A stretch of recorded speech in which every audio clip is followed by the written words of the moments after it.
معلم هذا الكيس فاضي. مستحيل يا زلمه، كيف فاضي؟ معلم فاضي، والله فاضي.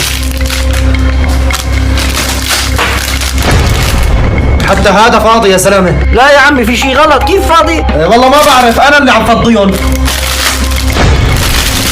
معلم انت عم تغش العالم. الرسول يقسم بالله العظيم سوف تمرض بمرض خطير إذا تجاهلت القرآن. ضع 5 أشياء تدعيما للقرآن.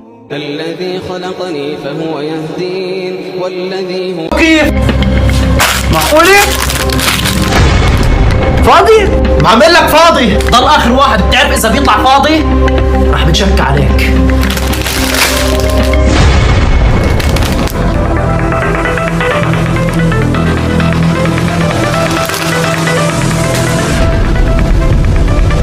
مبروك، لقد ربحت ايفون. شو عم تحكي؟ ايفون؟ لا